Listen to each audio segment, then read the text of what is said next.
Kaya nga, mag-ingat kayo, sabi rito. Mag-ingat kayo, mag-ingat tayo, maminamal, sabi. Kung magkasala ang iyong kapatid, sawayin mo siya.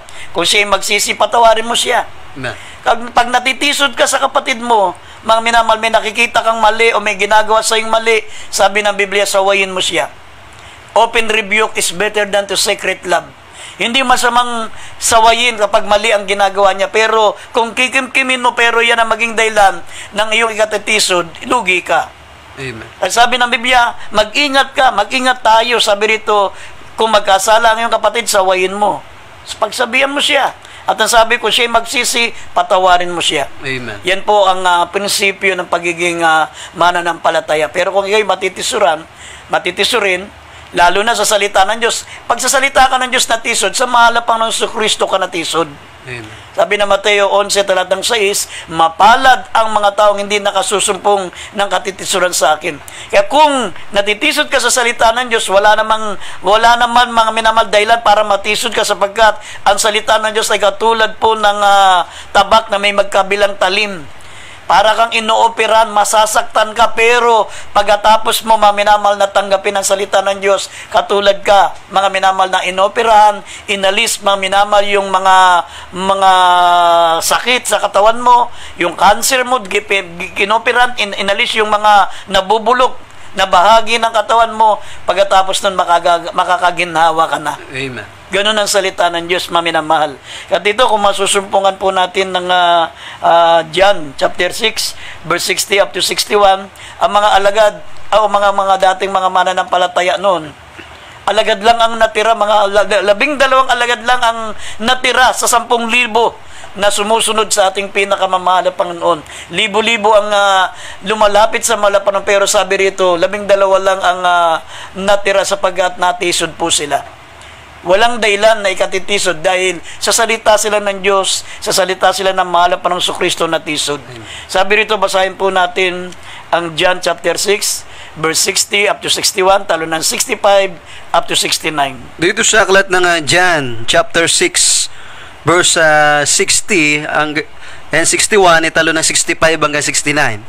John chapter 6, verse 60, marami nga sa kanya mga alagad nang kanilang marinig ito ay nangagsabi, matigas ang pananalitang ito, sino ang makaririnig noon? Datapot pagkaalam ni Jesus sa kanyang sarili na nagbubulong-bulungan ang kanyang mga alagad tungkol dito, sa kanila ay sinabi, ito bagay nakapagpapatiso sa inyo?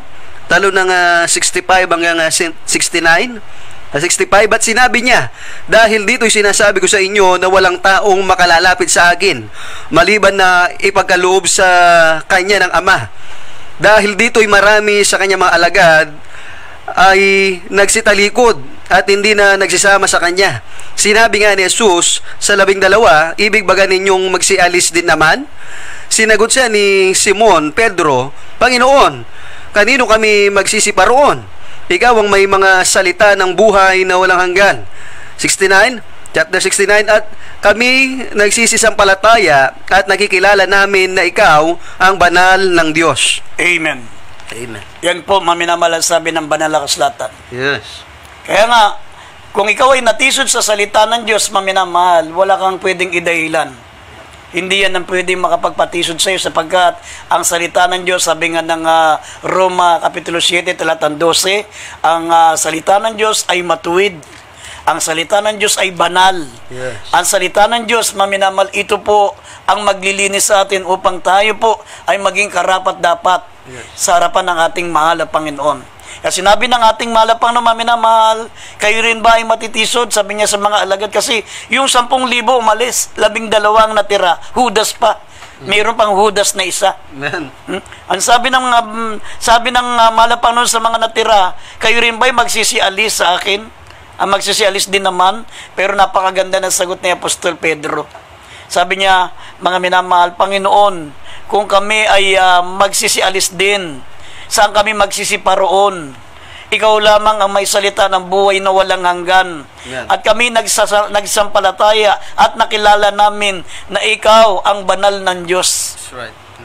Kaya nga, maminamahal, mag-ingat po tayo, sabi ng Biblia.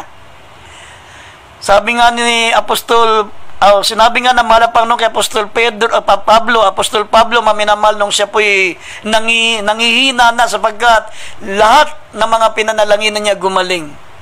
Sa pamagitan ng kanyang handkerchief, yung kanyang panyo, maminamahal, pag naipunas sa kanyang katawan at ipinay doon sa mga may sakit, gumagaling po ang mga may sakit. Pero si Apostol Pablo po ay may sakit. Siya po ay mayroon pong karamdaman, maminamahal, na yung sa mata. May karamdaman siya sa mata at para siyang apektado yung mata niya, maminamahal, sa kanyang utak. Kaya parang meron siyang epilepsy na ang kanyang mata ay nabubulag at siya po'y parang nagkikisay. Para siyang may epilepsy. Ganun ang sakit ni Apostol Pablo. At 3 beses siyang nanalangin, pero ang sagot sa kanya ng mahal na Panginoon, ang biyaya, sabi sa kanya, mga minamal, ang biyaya ng kaligtasan ay sapat na sa iyo. Amen. Sabi ng ating mahal na Panginoon, tayo po, wala na tayong pwedeng katisuran. Sapat na yun, tayo po'y hinango ng Diyos, maminamal, sa kasalanan. Ilinigtas tayo sa impyerno at iniligtas tayo sa dagat-dagatang apoy, tapos makakapiling niya tayo sa langit. Ano pa ba, mga minamahal, ang magiging dahilan upang tayo matisod? Kasabi ng 2 Peter, basahin po natin ang 2 Peter chapter 1, verse 10 up to 11. Sinabi po rito, mga minamahal, magpakapanatag tayo sa pagkatawag sa atin. Sabi, pagsikapan natin na mga panatag tayo sa pagkatawag at pagkahirang sa atin, sapagkat kung gagawin natin ang mga bagay na ito, kailanman hindi tayo matitisod. Hindi tayo matitisod, sabi rito. Basahin natin ang 2 Peter 1:10 up to 11. Dito sa kalat po ng ikalawang Pedro, kabanatang 1, talatay 10 hanggang 11. Sabi dito, kaya mga kapatid, lalong pagsikapan ninyo na mga panatag kayo sa pagkatawag at pagkahirang sa inyo, sapagkat kung gawin ninyo ang mga bagay nito, ay hindi kayo mga titisod kailanman. Sa 11, sapagkat sa gayon ay ipinamamahaging sagana sa inyo ang pagpasok sa kahariang walang hanggan ng Panginoon natin at tagapagligtas na si Jesucristo. Amen. Amen. Yan po, maminamahal, ang pinakamasaganang biyaya na tinanggap po natin. Ang sabi rito, ipinamahaging sagana sa atin ang pagpasok sa karyang walang hanggan ng Panginoon natin at tagapagligtas na si Jesucristo. Ipinamahaging sagana. Yeah. Ibig sabihin, maminamal, talagang napakasagana ng pag-akyat natin sa langit, napakagaan, napakaraming paraan para makarating tayo sa langit. Pero ang sanlibutan, dadaan sila sa butas ng karayom. Yeah. Ang mga hindi mananampalataya, dadaan sa butas ng karayom. Pero tayo, sabi ng Biblia, ipinamahaging sagana sa atin ang pagpasok sa karyang walang hanggan. Ibig sabihin, mas mga minamaluwag ang kapangyarihan natin makarating sa langit kaysa sa mga hindi mananampalataya. Amen. Ipinamahaging sagana sa atin. Kaya huwag natin pababayaan, mahulog po tayo sa kamay ng Diyos. Mga minamasaganang biyaya ng mahal na Panginoon. Falling of the grace of God. That's right. Wala nang tisod-tisod sa nakataga sa mga mananampalataya. Amen. Sabi po ng banal nakasulatan, maminamahal, look unto Jesus, the author and the finisher of our faith. Huwag kang lilingon sa likod, huwag kang lilingon sa kaliwa, huwag kang lilingon, maminamahal, sa kanan. Kailangan nakapokus ka sa finish line. Ito po ang ating pinakamamahal na Panginoong Kristo. Sabi ng Hebrews chapter 12 verse 2, looking unto Jesus, the author and the finisher of our faith. Basahin natin ang talata kindly. Dito sa aklat ng Hebreo, kabanatang 12, talatay 2. Hebreo 12:2, na masdan natin si Jesus na gumawa at sumakdal ng ating pananampalataya, na siya, dahil sa kagalangang inilagay sa harapan niya, ay nagtiis ng krus na niwalang bahala ang kahiyan at umupo sa kanan ng luklukan ng Diyos. Amen. Amen. Ang tignan natin, maminamal, ang ating mahal na Panginoong Jesus. Yes. Tayo po, maminamal, ay hindi po tayo, maminamal, sinuko ng mahal na Panginoon. Naghirap siya sa krus, nayag sa hayag na kahiyan. Halos wala siyang saplot sa katawan, maminamahal. Talagang nakabitin siya sa punong kahoy. Pinahirapan siya, nagkalasog-lasog ang kanyang katawan. Mga minamahal, nawasak ang kanyang katawan at buto na lang ang natitira habang nakabayubay sa krus. Mga minamahal, pero hindi tayo sinuko ng mahal na Panginoon. Ipinaglaban tayo hanggang kamatayan. Oo, sabi ng Biblia, hanggang kamatayan sa krus. Kaya nga, look unto Jesus, the author and the finisher of our faith. Kaya kung sa malit na bagay lang, maminamahal, natitisod ka. Para bang tumanggap ka lang ng isang boteng bagoong sa paglilingkod mo sa Diyos. That's right. Para ka lamang, maminamahal, tumanggap ng 5 duling. Parang maliit lang na bagay ang tinanggap mo, samantalang mga minamahal, ang buhay ng mahal na Panginoon ang ibinigay niya para sa iyo. At ang pangalawang dahilan, maminamahal, the danger of willfully sinning. Ang panganib, maminamahal, yung sasadyain natin magkasala.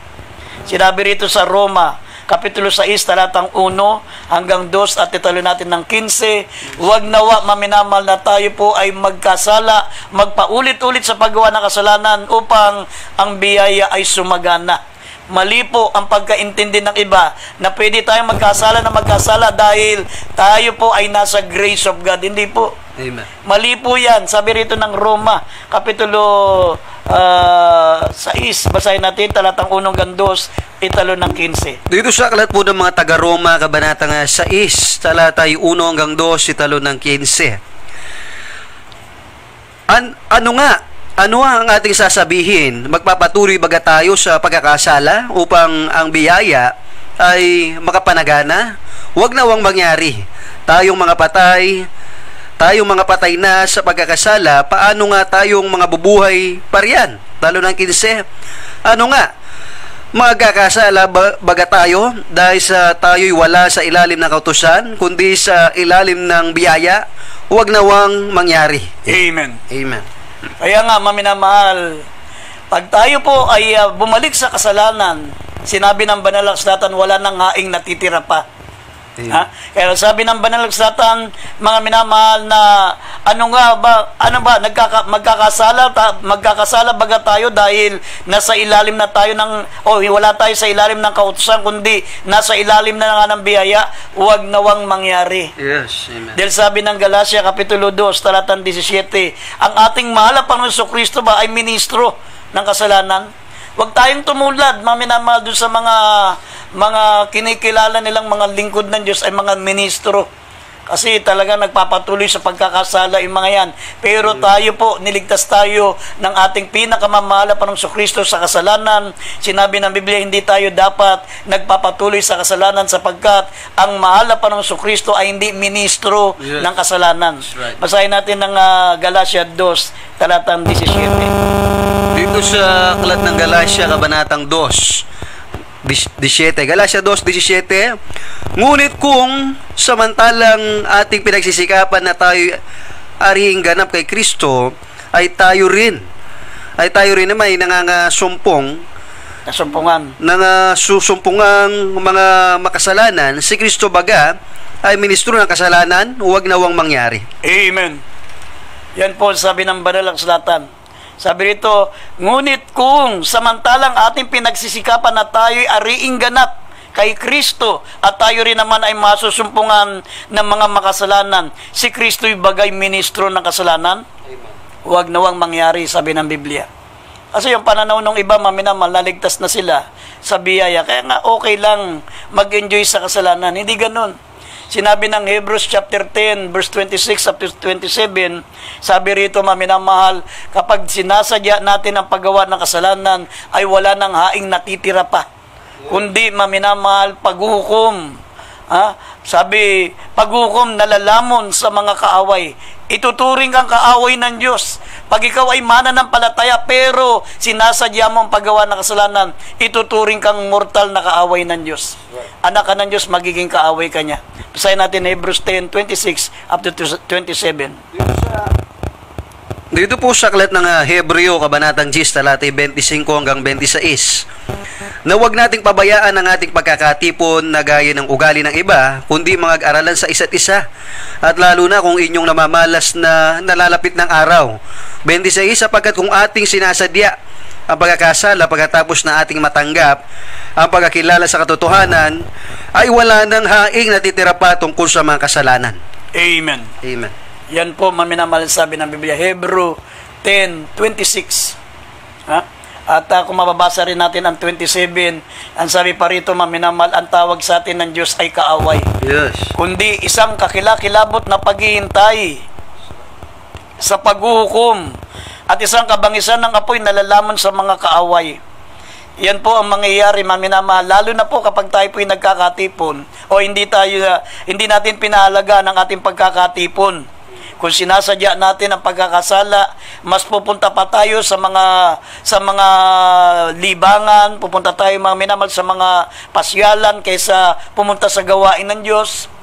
Pupunta tayo sa mga resort, pupunta tayo, mga minamahal, sa mga birthday party. Pupunta tayo, maminamahal, kung ano mga kasiyahan, kahit mayroong banal na gawain, hindi mo bibigyan ng priority ang gawain ng Diyos. Sabi ng Biblia, sinasadya natin ang paggawa ng kasalanan. Amen. Parang sinasabi natin sa mga tao na hindi mahalaga ang paglilingkod sa Diyos. Ang tawag dito ay, sabi, sin willfully. Nagkakasala tayo ng hayagan at sinasadyang pagkakasala. Kung sabi dito, wag natin pababayaan ang ating banal na pagkakatipon. Wag natin pabayaan ang ating pagkakatipon gaya ng ugali ng iba, kundi mag-aralan sa isa't isa, lalo na kung inyong namamalas na malapit na ang araw. Malapit na ang araw. Amen. Kaya tandaan po natin, maminamahal, sabi ng Biblia, huwag niyong tatanggapin ang biyaya ng Diyos ng walang kabuluhan. Ibig sabihin, huwag niyong tanggapin na parang nakatanggap lang kayo ng isang boteng bagoong. Amen. Huwag niyong iisipin na nakatanggap lamang kayo ng isang sentimo sa paglilingkod sa Diyos. Ang kaligtasan tinanggap po natin, ito po'y biyaya, at ang biyayang ito ay katumbas ng isang mundong kayamanan. Amen. Sabi rito sa 2 Corinthians chapter 6, verse 1 up to 3, maminamahal, sabi po rito, tayo po, mga minamahal, ay mag-ingat, sapagkat ang kaligtasan sa ating mga mananampalataya, sabi nga, ang pagitan ng langit at impyerno ay singnipis lamang ng papel. Amen. Sabi ng Biblia, now is the day of salvation, now is the accepted time. Ibig sabihin, sa ating mga mananampalataya, laging ngayon ang kaligtasan. Amen. Maging sa mga taong hindi pa naglilingkod sa Diyos, laging ngayon ang kaligtasan. Pag tayo mananampalataya ngayon at tayo po'y gumawa ng kasalanan, maminamahal, sa ilang oras o sa susunod na araw, mga minamahal, kaaway na tayo ng Diyos. Ganon kanipis ang langit at impyerno. Anak ka ng Diyos ngayon, pwede kang maging anak ka ng kalaban ng Diyos sa susunod na araw kung hindi ka magbibigay ng pagpapahalaga sa paglilingkod sa Diyos. Sabi rito, basahin po natin 2 Corinthians chapter 6 verse 1 up to 3. Dito sa aklat po ng ikalawang Korinto, kabanatang 6, talata po 1 hanggang 3. Ikalawang Korinto 6, 1 hanggang 3, at yamang kalakip niyang gumagawa ay pinamamanik din namin sa inyo na huwag ninyong tanggapin ang biyaya ng Diyos na walang kabuluhan. Dos, sapagkat sinasabi niya, sa panahong ukol kita'y pinakinggan at sa araw ng pagkaligtas kita'y sinakluluhan. Narito ngayon ang panahon ukol, narito ngayon ang araw ng kaligtasan. Sa 3, na di nagbibigay ng kadahilan ng ikatitisod sa anuman upang ang aming ministeryo ay huwag mapulaanan. Amen. Yan po, maminamahal. Ang ibig sabihin ng talatang 1, maminamahal, na ang sabi, ipinamamanik namin sa inyo na huwag niyong tatanggapin ang biyaya ng Diyos na walang kabuluhan. Ibig sabihin, huwag niyong bigyan lamang ng maliit na pagpapahalaga. Huwag niyong bibigyan ng maliit na pagpapahalaga ang biyaya, ang kaligtasan natin. Yes. Yung mercy of God, by the mercy of God. Sabi ng banal na kasulatan, mga minamahal, na ang kaligtasan ito po ang last and second chance. Right. Yung biyayang ito, mga minamahal ko, ito po'y balato na lang ng Diyos. Amen. Dapat nasa dagat-dagatang apoy na tayo. Dapat tayo po ay nakaatang sa dagat-dagatang apoy, nakaatang sa impyerno. Ngunit dahil sa masaganang biyaya ng Panginoon, binigyan pa tayo ng una at kauli-uli ang pagkakataon na tayo po ay makapiling niya sa langit at iligtas sa apoy ng impyerno. Yan po, kaya nga sabi ng Biblia, huwag niyong tatanggapin ng walang kabuluhan. Hindi tayo tumanggap ng isang boteng bagoong. Tumanggap tayo ng buong kayamanan ng sanlibutan. Sabi ng Mateo 13, talatang 44, ang nakasumpong ng karya ng Diyos ay katulad ng taong nakasumpong ng napakalaking kayamanan. Ibinenta niya lahat ng kanyang ari-arian, lahat ng kanyang kayamanan. Binili ang bukid na yon sapagkat napakalaki ng kayamanan nakita niya sa bukid na yon. Yes. Ganun po ang biyaya, ganun po ang kaligtasan, ganun po ang natanggap natin sa paglilingkod natin sa ating mahal na Panginoon. At ang pangatlong dahilan, sabi ng Biblia, the danger of being negligent. Ang ikatlo, maminamahal na dahilan, bakit mahuhulog tayo sa kamay ng biyaya ng Diyos, sinabi ng Biblia, yung pagpapabaya, the danger of being negligent. Sinabi ng 2 Chronicles chapter 29 verse 11, huwag tayo magpabaya. Sapagkat kung tayo po ay magpapabaya, sabi ng banal na kasulatan, tayo po, maminamahal, ay parurusahan ng Diyos. Amen. Sabi ng Jeremias 48, talatang 10, sumpain ang nagwawalang bahala sa gawain ng ating mahal na Panginoon. Right. Basahin natin mang talata, 2 Chronicles 29 verse 11 at Jeremias 48 verse 10. Basahin natin mga talata. Dito sa aklat ng ikalawang mga kronika, Kabanata 29, talatay 11. Mga anak ko, huwag kayong magpabaya sapagkat pinili kayo ng Panginoon upang magsitayo sa harap niya, upang magsipangasiwa sa kanya, at kayo'y maging kanyang mga tagapangasiwa at magsunog kayo ng kamangyan. Dito sa Jeremiah chapter 48 verse 10, Jeremiah 48 verse 10, sabi po dito, sumpain nawa siya na gumagawa ng walang bahala sa gawain ng Panginoon, at sumpain siya na naguurong ng kanyang tabak sa dugo. Amen. Amen. Sumpain na nagwawalang bahala sa gawain ng mahal na Panginoon. Yes. Kaya nga ito po ang pangatlong paraan. Bakit tayo po ay mahuhulog o mawawala sa biyaya ng Diyos, maminamahal, yung pagiging pabaya natin. Amen. Maraming pabaya ng mga mananampalataya, pabaya sa kaligtasan, pabaya sa pagdalo, pabaya, maminamahal, sa pagsunod sa kalooban ng Diyos, pabaya, maminamahal, sa lahat ng bagay, maging sa panalangin, sa pagpupuri, sa pagbibigay ng tithes and offering. Maminamahal, marami silang pinababayaan sa paglilingkod sa Diyos. Kaya sinabi rito, mga anak ko, huwag kayo magpabaya, sapagkat pinili kayo ng Panginoon upang magsitayo sa harap niya, upang magsipangasiwa sa Kanya, at kayo maging Kanyang tagapangasiwa at magsunog ng kamangyan. Amen. Sumpain ang nagwawalang bahala sa gawain ng mahal na Panginoon. Yes. Kaya nakita nyo, maminamahal, ang mga dating mga mananampalataya noon, sila po ay sinumpa na. Ibig sabihin ng sinumpa, itinakwil na sila. Inalis na sila kasi nagwawalang bahala sila sa gawain ng ating mahal na Panginoon. Amen. Sabi nga ng Proverbs 18 verse 9, ang nagpapabaya, maminamahal, ay kapatid ng naninira. Parang sinasabotahin mo ang gawain ng Diyos kapag ikaw po'y nagpapabaya sa gawain ng mahal na Panginoon. Sa Proverbs 18 verse 9, sabi rito, kung may dadagdag natin ka, hindi yung kawikaan. Dito sa aklat ng Proverbs chapter 18 verse 9, sabi dito, siya mang walang bahala sa kanyang gawain ay kapatid siya ng maninira. Amen. Amen. Amen. Siyang nagpapabaya ay kapatid ng mga maninira. Amen. Siyang nagwawalang bahala sa gawain ay kapatid ng naninira. Ibig sabihin, sinisira mo ang gawain ng Diyos. Amen. Pag nagpapabaya ka, sinisira mo ang gawain ng Diyos. Amen. Isinasabotahin mo para mawala o mawasak ang gawain ng Diyos. Yan kapag nagpapabaya ka. Kasabi rito sa uling talata sa Psalms chapter 89 verse 30 up to 33, kapag tayo po ay pabaya sa paglilingkod sa Diyos, papaluin tayo ng ating mahal na Panginoon. Uling talata na po ang Psalms 89 verse 30 up to 33. Dito sa aklat ng Psalms chapter 89 verse 30 hanggang 33. Sabi dito sa 30, kung pabayaan ng kanyang mga anak ang kautusan ko, at hindi magsilakad sa aking mga kahatulan, kung kanilang salangsangin ang mga palatuntunan ko ay hindi hindi ingatan ng mga utos ko, kung magagayoy aking dadalawin ng pamalo ang kanilang mga pagsalangsang at ng mga hampas ang kanilang kasamaan. Ngunit ang aking kagandang loob ay hindi ko lubos na alisin sa kanya, ni akin mang titiisin na ang pagtatapat ko'y magkulang. Amen. Amen. Kaya nga, maminamahal, mag-ingat po tayo, sabi ng banal na kasulatan. Sabi ng ating paksa, falling of the grace of God. Mag-ingat tayo na mahulog, maminamahal, sa biyaya ng ating pinakamamahal sapagkat ito po ang pinakahuli at pangalawang pagkakataon ay binibigay sa atin. Wala na pong pagkakataon na para iligtas tayong muli ng malapang na pagkatapos na mawala pa tayo sa biyaya ng malapang noon. Kasi sa gabing ito, habang